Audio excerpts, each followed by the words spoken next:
Pernah kepikiran nggak sih makanan yang ada di piring kita itu asalnya beneran dari mana? Jawabannya mungkin bakal bikin Anda kaget, karena ceritanya jauh lebih dalam dari sekedar kebun atau pasar. Coba deh, sekarang lihat buah-buahan yang ada di dapur Anda. Pertanyaan ini kelihatannya simple ya, tapi ternyata jawabannya, wah, lebih rumit dan seri banget dari yang kita kira.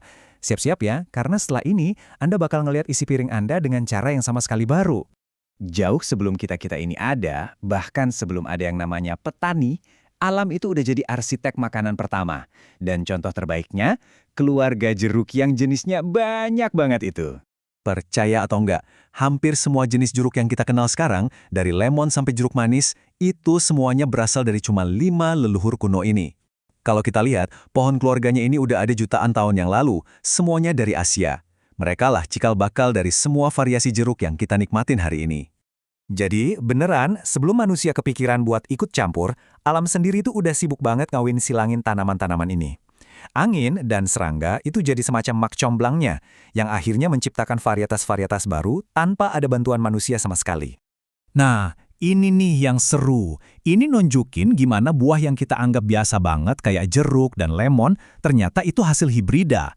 Jeruk manis yang kita suka itu sebenarnya hasil perjodohan alami antara pomelo dan mandarin. Terus lemon itu anaknya dari jeruk manis dan sukade, atau yang dikenal juga citron. Alam emang koki yang luar biasa ya. Tapi ya gitu, proses alami ini tuh jadi misteri super besar selama ratusan tahun. Orang-orang zaman dulu tahu mereka bisa nanam benih, tapi gimana caranya sifat-sifat tertentu bisa diwariskan dari induk ke anaknya? Nah, misteri itu akhirnya mulai terpecahkan berkat beberapa tokoh kunci. Jawabannya mulai kelihatan terang dari sosok yang gak disangka-sangka, Gregor Mendel, seorang biarawan dari abad ke-19. Dengan teliti banget, dia mempelajari ribuan tanaman kacang polong, dan dari situ dia nemuin prinsip-prinsip dasar pewarisan sifat. Inilah fondasi dari ilmu genetika modern. Konsep ini, yang namanya pemuliaan selektif, sebenarnya udah dipakai manusia ribuan tahun, bahkan sebelum Mendel ada. Para petani dari dulu selalu nyimpen benih dari tanaman yang paling bagus, atau ngawinin ternak yang paling kuat. Inilah cara kita ngebentuk tanaman dan hewan biar sesuai sama kebutuhan kita. Nah, kalau Mendel itu ilmuannya, Luther Burbank ini senimannya. Dia seorang ahli botani dari Amerika yang membawa prinsip pemuliaan ini ke level yang benar-benar baru. Baginya, dunia tumbuhan itu udah kayak kanvasnya sendiri. Dan dampaknya, wah jangan ditanya. Selama hidupnya, Burbank ini berhasil ngembangin lebih dari 800 galur dan varietas tanaman baru. Angka yang gila banget kan? Dan banyak loh ciptaannya yang masih kita nikmati sampai sekarang. Suka makan kentang goreng kan? Nah, kemungkinan besar Anda lagi nikmatin karyanya Burbank. Kentang ruset Burbank itu udah jadi standar emas buat industri makanan cepat saji. Oke, dari sekedar menciptakan rasa baru, ilmu ini ternyata berkembang jadi lebih serius. Jadi alat penting buat mecahin masalah-masalah terbesar umat manusia, terutama soal ketahanan pangan. Contoh paling klasiknya, ya krisis pisang. Dulu tuh, pisang yang paling ngetop di dunia namanya Gros Michel. Tapi tiba-tiba ada penyakit jamur yang hampir bikin pisang ini punah.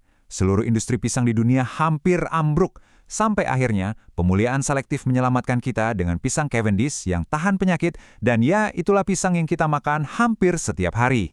Kisah pisang tadi jadi bukti kan kalau pemuliaan tanaman itu bisa menyelamatkan nyawa. Dan ini membawa kita ke seorang ahli agronomi hebat, Norman Borlaug, yang sampai dijuluki pria yang menyelamatkan 1 miliar jiwa. Jadi, Borlaug ini ngembangin varietas gandum kerdil yang, wah, revolusioner banget. Gandumnya bukan cuma tahan penyakit, tapi juga hasil panennya melimpah ruah. Karyanya ini yang memicu revolusi hijau, dan secara harfiah menyelamatkan jutaan orang dari kelaparan, sampai-sampai dia dapat hadiah Nobel Perdamaian. Nah, sekarang sains modern membawa kita ke level yang benar-benar beda dan jauh lebih canggih. Kita nggak lagi cuma sekedar nyilangin tanaman, tapi kita udah bisa ngoprek kode genetiknya langsung di level molekul. Ini dia yang kita sebut rekayasa genetika. Bedanya gini, daripada kita nyilangin 2 tanaman terus berharap dapat yang bagus, ilmuwan sekarang bisa langsung ambil gen spesifik, misalnya gen anti hama atau gen nutrisi tambahan, dan langsung ditanam ke dalam DNA organisme lain. Super presisi. Tabel ini ngejelasin perbedaannya dengan jelas banget. Pemulihan selektif itu ibarat ngecat pakai kuas gede, banyak gen yang ikut keangkut yang bagus maupun yang jelek. Nah, kalau rekayasa genetika itu kayak pakai pena super tipis. Kita bisa pilih satu gen aja dan mindahin kemana aja, bahkan ke spesies yang beda banget. Sesuatu yang mustahil dilakukan dengan cara lama. Terus, dengan kotak peralatan baru yang super canggih ini, apa aja sih yang bisa kita buat? Yuk, kita intip beberapa buah unik yang lagi dikembangin sekarang. Ada yang lewat persilangan cerdas, ada juga yang lewat teknologi genetika modern. Pertama, ada pluot. Ini adalah hasil kawin silang antara plum dan aprikot. Hasilnya, buah yang terkenal manisnya kebangetan dan kulitnya lembut. Ini contoh pemulihan klasik yang benar-benar disempurnain. Lanjut, ada nangka dak, inovasi keren dari Asia Tenggara. Buah ini gabungin sifat-sifat terbaik dari induknya. Kulit yang lebih gampang dikupas dari cempedak dan rasa yang lebih manis dari nangka. Kombinasi juara kan? Oke, sekarang kita masuk ke contoh rekayasa genetika. Kenalin, tomat ungu. Tomat ini bukan cuma soal warna, tapi dirancang buat ngelawan masalah super besar, sampah makanan.